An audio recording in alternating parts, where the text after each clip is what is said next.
Byzantines who codified law in the 6th century, and again in the 8th century, the 9th century.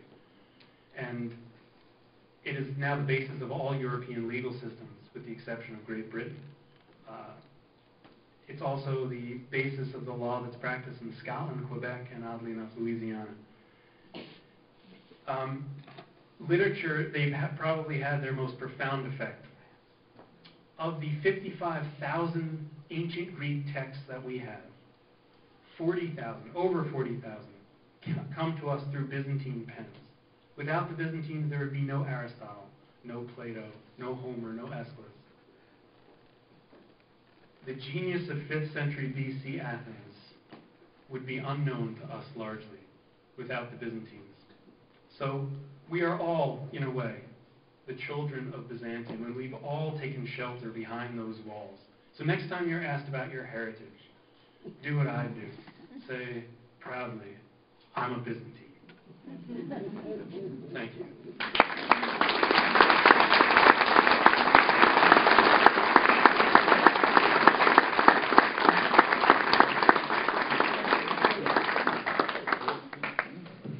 Any questions? Yes. Yeah, I would like to ask a question about the economic system that sustained the empire for all these years. But the currency was probably the primary one for several centuries in Europe, was throughout the empire good. Probably the system itself, the basis for our banking system. Do you have any comments? Yeah, Byzantine economic system was the preeminent one for about 800 years. The emperors did not devalue their currency in over 800 years, which is quite an accomplishment. It's somewhat of a mystery how exactly they, most of it was built around trade and duties. And the Byzantines were very shrewd about how they captured trade. Just to give you an example, in the time of Justinian, they were trading with China and for the silk. And Justinian got tired of paying the middleman, because obviously you're not going to go to China and then come back with silk. You pay this guy who gets it from this guy and get marked up all the way. So he sent 2 monks to China, and they infiltrated the silk production. They took a tour, found out how it worked, and they had bamboo canes that they hollowed out, and they smuggled silkworms and mulberry seeds out.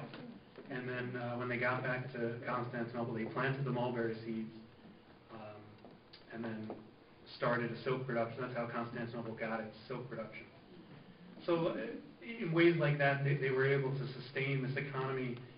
It is a mystery how exactly they did so. If you look in the 8th, 9th century, the Emperor Theophilus, who built the famous golden throne of Byzantium, which could go up, and the golden lions that roared, and it was dripping in gold. And we don't really know where the gold was coming from. The hypothesis is that they discovered gold mines and just never mentioned them.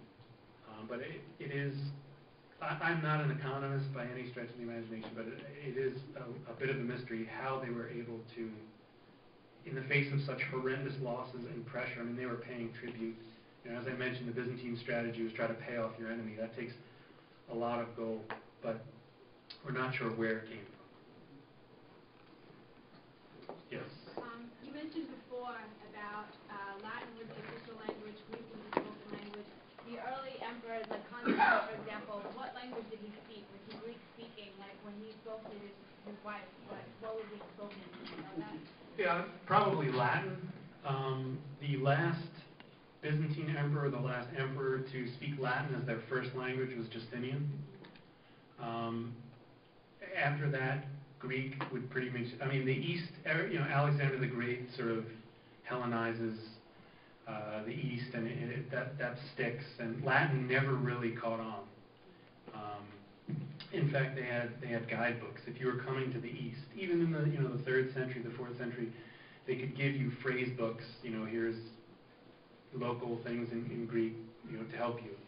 It was not reciprocated. You didn't get Latin phrase books.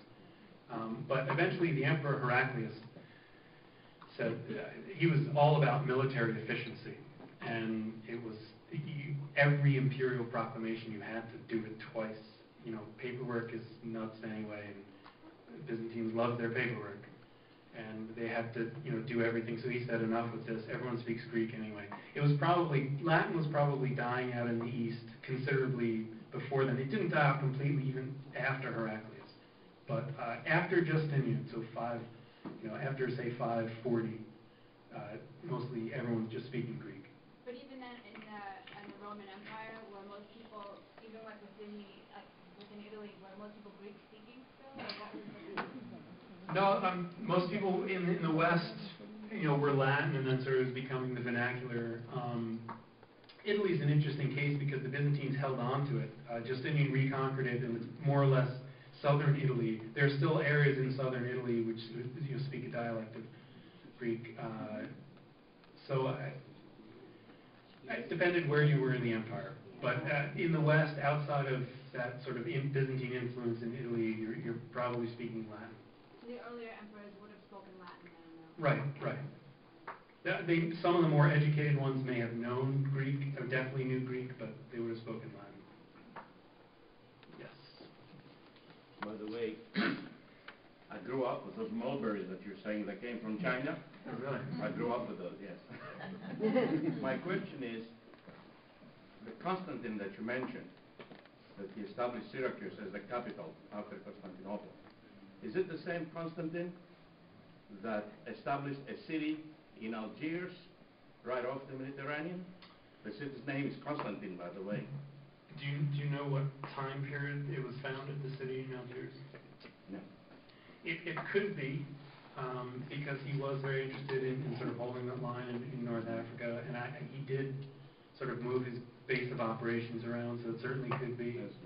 He's a very confusing person because his birth name was Constantine, but his nickname was Constans. He's called Constans II, but he's actually Constantine III. Constantine III is actually Constantine IV. It gets very confusing. There were 11 of them, so you can't say it definitely was him.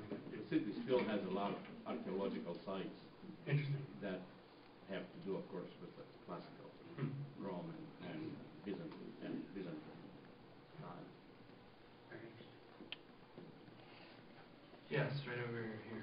I wonder if you'd talk a little bit more about the almost total exclusion of the Byzantine history in schools in the West. It's sometimes laid at the feet of Gibbons, who really excluded the Byzantine history in that volume of works on the decline and fall of the Roman Empire.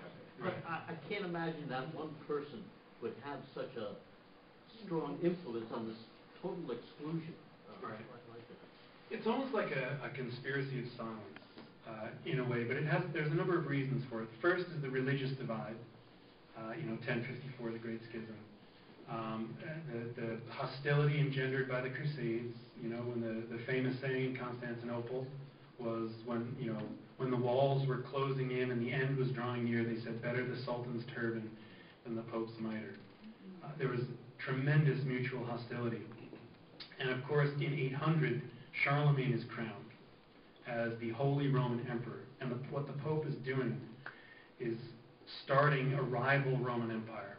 And so the Germans always claimed that they were the real Roman Empire. And in the 16th century, there was a German writer by the name of Hieronymus Wolff. The Byzantines, of course, always called themselves Roman. Their enemies called them Roman. They would not know what you're talking about if you called them Byzantine. But that German writer coined the name Byzantine because the old name for Constantinople is Byzantium, as a way to discredit them and say they're imposters. The real Roman Empire is the Holy Roman Empire. And of course, Edward Gibbon has such a negative feeling toward the Byzantines, and he does set the tone for a lot of historians who come after.